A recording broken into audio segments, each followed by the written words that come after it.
अस्सलामुअलैकुम भाईजान, कैसे हैं आप? ठीक हैं। आज की इस वीडियो में बात करेंगे जनाब Pakistan versus Australia one day match की जो आज हुआ है। तो इस वनडे मैच को पाकिस्तान ने एक बहुत ही जो शॉट टोटल 204 का जो है उसको डिफेंड किया। डिफेंड तो बहुत अच्छे तरीके से बॉलरों ने किया। मैं कहता हूं कि मुझे एक्सपेक्ट नहीं था। मुझे तो ये लगता था कि इस टाइम जिस तरह विकेट की कंडीशन है, जिस तरह ऑस्ट्रेलिया का बैटिंग स्टाइल है और उनकी जो पूरी लाइनअप है वो 300 प्लस जो है वो उनको एक ऐसा टोटल होगा कि जो उनको पाकिस्तान जीतने में कामयाब होगा। लेकिन ऑस्ट्रेलिया ने जिस तरह पाकिस्तान के बॉलरों ने उनको जो है वो 1 बाय 1 गिराया है। हालांकि जब स्मिथ और आपको पता है इंग्लिश खेल रहे थे, उनकी पार्टनरशिप लग रही थी, तो पता लग रहा था कि बहुत ही क्लियर मार्जिन के साथ वन साइडेड करके मैच वो जीत जाएंगे। लेकिन जैसे ही वो आउट होता है, फिर उसके बाद जो है लेबेशेने भी जाता है, फिर मैक्सवेल भी फौरी चला जाता है, फिर उसके बाद जो है 8 विकेट जो है। और लेकिन दाद देनी पड़ेगी कि एक दफ़ा फिर जो है वो कप्तान ने अपने आप को साबित किया है। जिस तरह ऑस्ट्रेलिया के कैप्टन ने एक दफ़ा फिर अपने आप को सब लोगों के सामने प्रूव किया कि भाई वो सिर्फ बॉलर ही नहीं है, सिर्फ कैप्टन ही नहीं है, वो एक बैट्समैन भी है। ठीक है। बहरहाल इसके अंदर, इस मैच के अंदर कुछ ऐसी चीज़ें हैं जो बहुत प्रोमिनेंट हुई, जो हर दफ़ा पाकिस्तान के ऑस्ट्रेलिया टूर में होती हैं, लेकिन इस दफ़ा कुछ एक्सपोज इसलिए जल्दी हुई कि बैटिंग लाइन बिल्कुल डिलीवर नहीं कर सकी। क्योंकि जहां पे आप देखें शाहीन अफरीदी, इसके अलावा नसीम शाह स्कोर कर रहा है, ये बंदे स्कोर कर रहे हैं ना, तो इसका मतलब विकेट के अंदर कोई ऐसी खास चीज नहीं है, बैट्समैन की मिस्टेक्स है। और अगर आप देखें भी तो कोई भी ऐसा कोई स्विंग बॉल नहीं हुआ जिसके ऊपर कोई आउट हुआ हो, या कोई ऐसा अनइवन बॉलिंग नहीं हो रही जिसके ऊपर कोई आउट हो रहा है, बल्कि ज्यादातर बैट्समैन जो है वो शॉर्ट पिच के ऊपर आउट हो रहे हैं। ठीक है। आगा सुलेमान को देख लें, कामरान गुलाम के तो पल्ले ही नहीं पड़ी बॉल, वो तो बाउंस के ऊपर एज लगवा के वो जिस तरह आउट हुआ है। इसके अलावा आपके और बैट्समैन भी देखें तो जो आपके शॉर्ट पिच के ऊपर आउट हुए हैं। तो एक मसला है पाकिस्तान का, शॉर्ट पिच नहीं खेल सकते अच्छे तरीके से, और उन पे उन्होंने आउट किया है। और इस दफ़ा फिर जो है वो पाकिस्तान का किंग जो है बाबर, वो फिर लेग स्पिनर के हाथों जो है वो आउट हो गया। और लेग स्पिनर के हाथ पहली दफ़ा आउट नहीं हुआ, अगर बल्कि आपकी हिस्ट्री निकाले बाबर की तो ये मल्टीपल टाइम्स अब्बास आउट हो चुका है। और जब भी लेग स्पिनर कोई लगता है तो ये जनाब चांसेस होते हैं कि बाबर साहब जो है ना वो गए गए गए।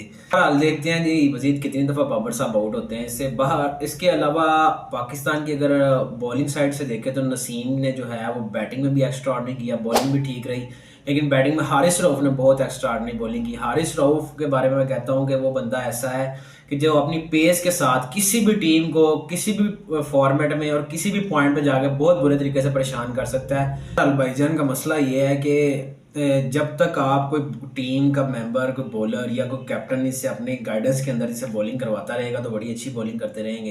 किसी बॉलर के साथ लाइक शहीन की आपस में पेयर बन रहता है, तो वो आपस में डिस्कस करके जब बॉलिंग करते रहते हैं तो आप देखेंगे कि हारिस रऊफ की बॉलिंग बहुत अच्छी रहेगी।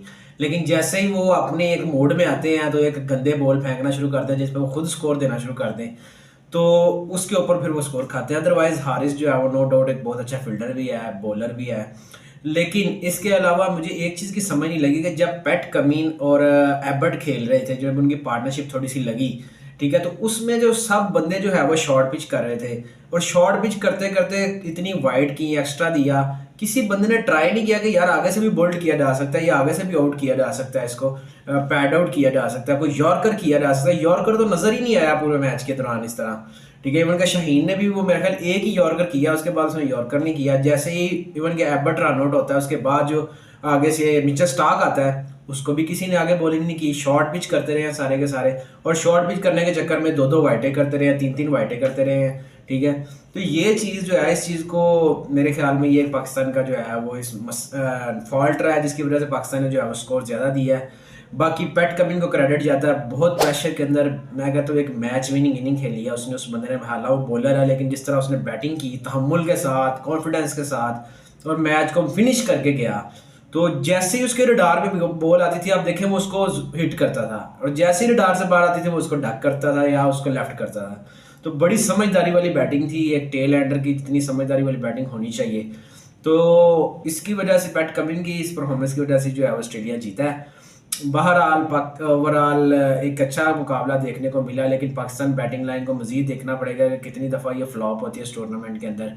क्योंकि अच्छा है, आखिर में जो बात मैं करना चाहता हूँ कि अगर पाकिस्तान की आप बैटिंग लाइन देखें ना, तो इसमें 3 बंदे ऐसे कंसेक्टिव आ रहे हैं कि उनके ऊपर बड़ा गौर से आपको वॉच करना पड़ेगा। कि जैसे ही आप देखें लोअर मिडल ऑर्डर जो पाकिस्तान का, आगा सुलेमान, उससे पहले कामरान गुलाम और उससे नीचे इरफान नियाजी, ये तीनों बंदे ऐसे हैं कि जो एज ए बैट्समैन खेल रहे हैं, ठीक है। आगा सलमान नॉट ऑलराउंडर है, लेकिन वो बैटिंग ऑलराउंडर के तौर पे खेल रहा है, और मुझे नहीं लगता उसकी स्पिन जो है वो इतनी यूटिलाइज होगी इधर, ठीक। और अगर ये तीनों परफॉर्म नहीं करते तो फिर आप भूल जाएं कि पाकिस्तान कभी 300 कर सकेगा, क्योंकि इनमें से 2 यंगस्टर हैं, एक कामरान गुलाम, इसके अलावा जो है इरफान नियाजी, और इसके अलावा आगा सलमान को तो थोड़ा टाइम हो गया, वो इस टाइम वाइस कैप्टन भी है।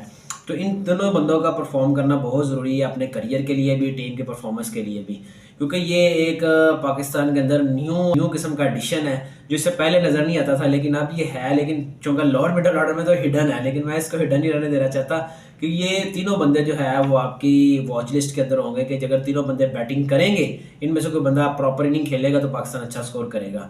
बाकी hope for the best for the next match. अल्लाह हाफिज़।